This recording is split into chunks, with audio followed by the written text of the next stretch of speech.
Welcome back. Another day of cornhole. Gonna be getting my machete for the fire making soon, but let's get to it. And this time, watch my back because that guy, he was giving me a bit of creepy vibes. If you saw my last cornhole video, he walked right over to the corner in the dark and was just standing there watching me. Watch me pack everything up. Watch me walk inside. Creepy vibes. I'm not saying he's a creepy person. I'm just saying I didn't like the vibes. I wasn't gonna confront him. Could have, but what would that solve, right? Alright, let's see if I'm throwing as good as I was the other night. I doubt it, but long day. I just got home actually. Didn't even work out. Well, I ran 2 miles in between work and then going to this continuing education class, which I found very helpful, very useful. Wow, did you see how far that curved? Good spin. Oh no. I can already see the board is slightly tilted, which means I'm going to have to throw more on the right. Things you pick up as you throw more and more. You see? Hit right in the middle, but it slid to the right. Which is why, either A, you got to get more power on it to really get it going the direction you want, or you got to have the ability to curve it by aiming to the right. Ow! Just over.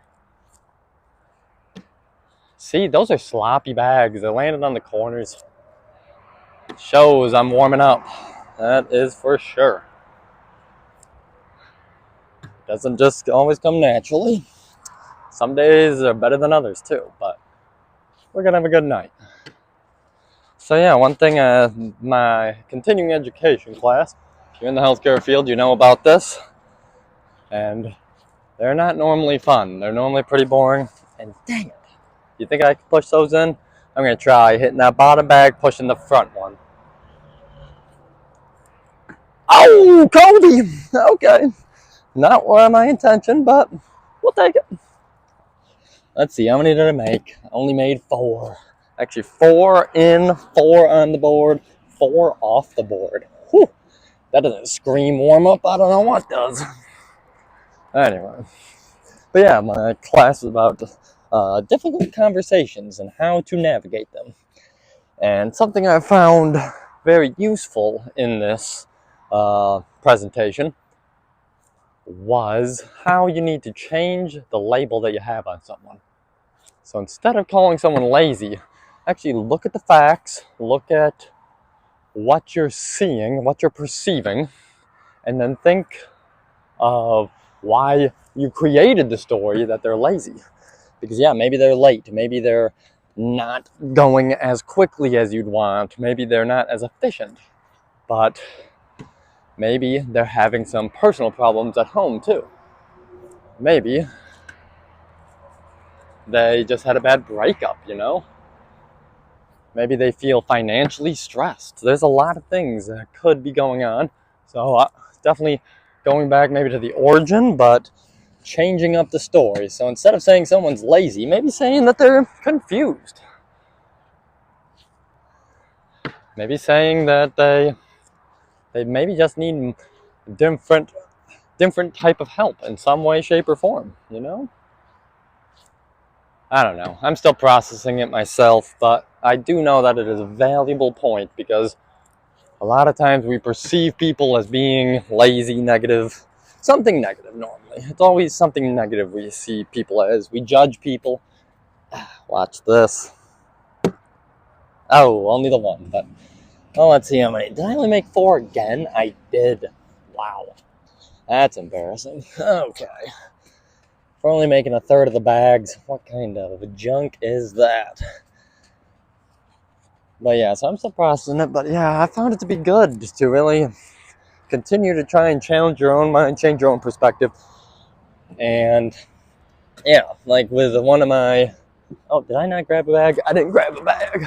Maybe I made 5 in. I did. Got it.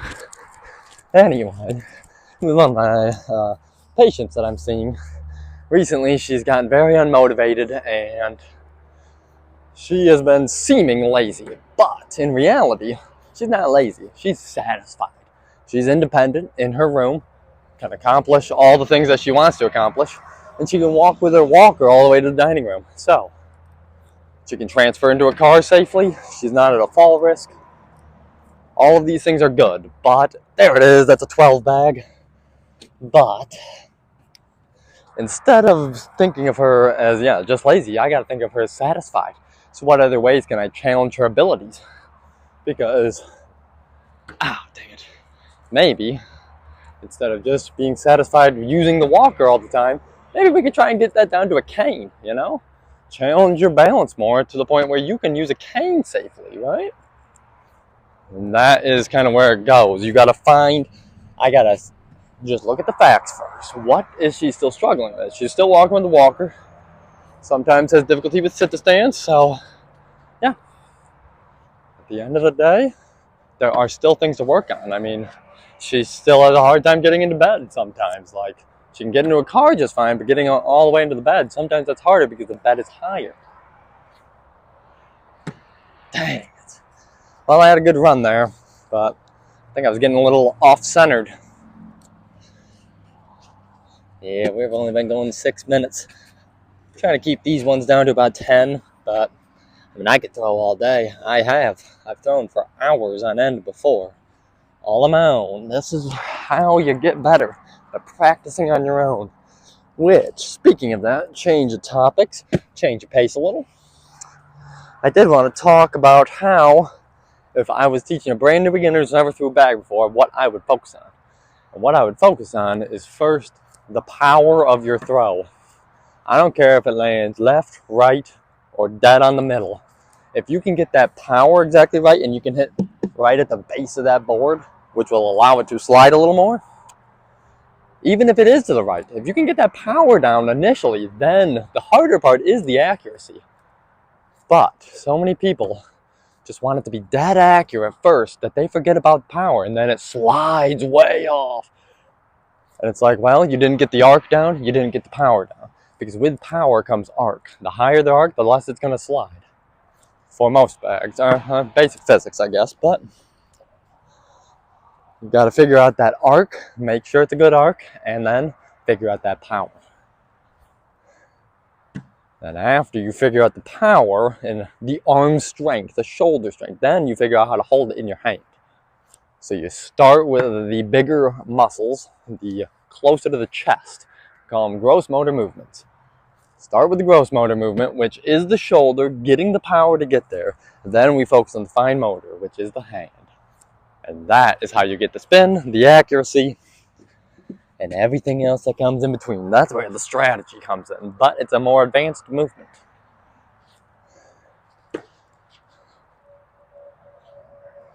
Oh, come on. Nope, I knew it too. Okay, I'm going to try and go up and over. Let's see. That's good. Oh, it was up and over. It just bounced over the hole. Another one. Oh, that close. But yeah, once you can start figuring out the power, then those handholds come important. But until then, I mean, throw it how you'd like, I guess. That's what I would say. Just hold it any which way. Start figuring out your power, figuring out how to get a good amount of arc. Not too much, though. I mean, actually, you can have, the more arc, the merrier, but the more arc you're going to have, the more power it's going to take. And if you're going to be standing in a single stance like I am, not moving your legs, it's sometimes hard to get a super big amount of arc because you just don't have that power. Because with power, you can't be throwing all out, else you'll never be accurate. You definitely have to have the arm strength to make it a comfortable throw where your shoulder isn't getting tired. Like for me, I could throw 600 bags before my shoulder gets tired. At least. I can do this literally all day. I mean, my mind would get pretty bored, a little foggy, but my body would not. Come on, I'm hitting it light. I'm barely hitting the board. There we go. Yep. Money, no, way too far curved.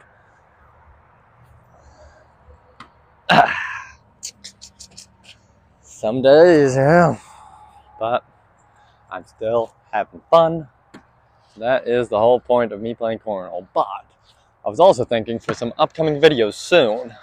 I'm going to go up to my cabin soon, just on my own time. for no reason in particular other than to grab as many backyard games that I can that we have up there. And I'll figure out a way to get it done in the winter, you know? Start creating more videos, maybe a little can jam.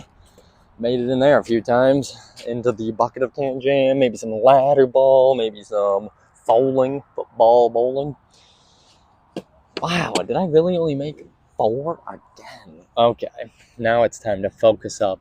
Less talk, more success. Let's get after it.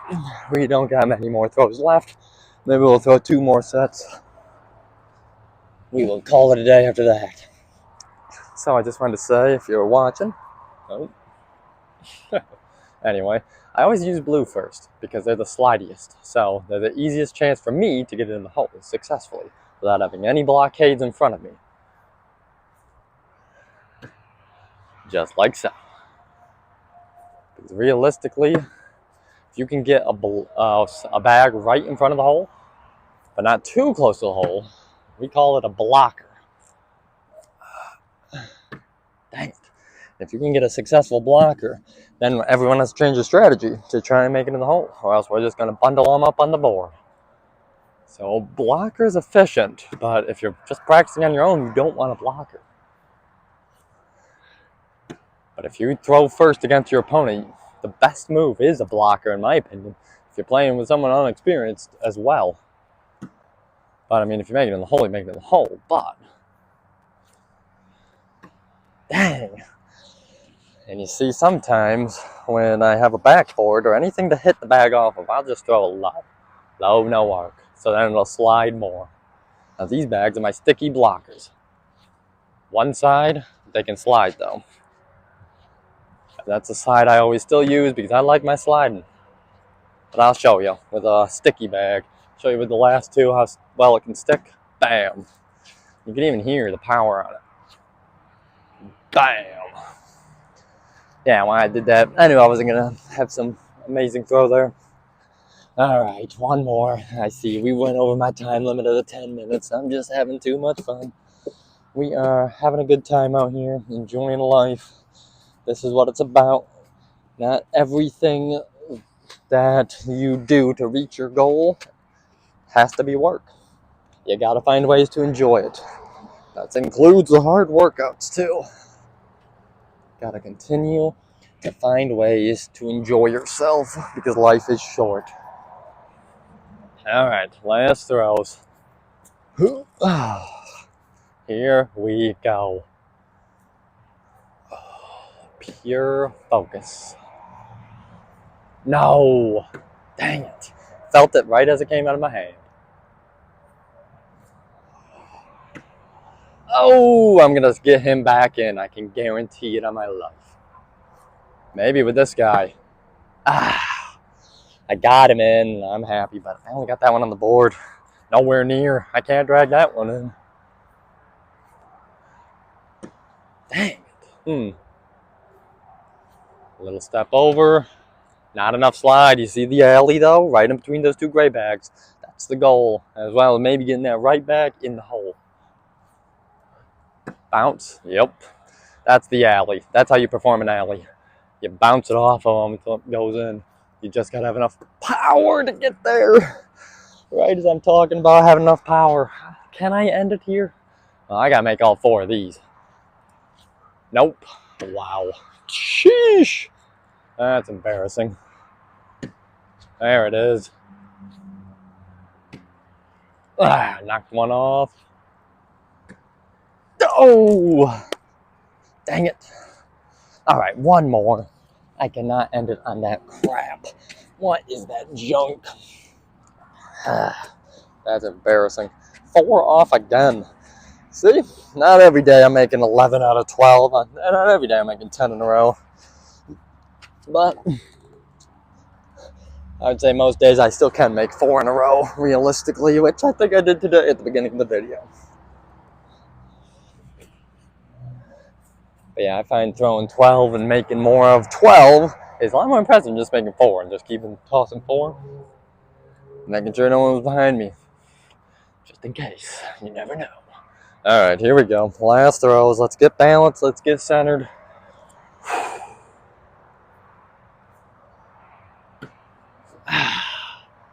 Still throwing too hard. And then I'm throwing to the left. It just wasn't meant to be a grand, happy ending, I guess. But I ain't giving up. We still got 9 bags. I already made one. Son of a... You see, in this situation, I wish I would have threw those purple bags first. Put up a barrier. Now, that opportunity is gone. There's another. And, oh!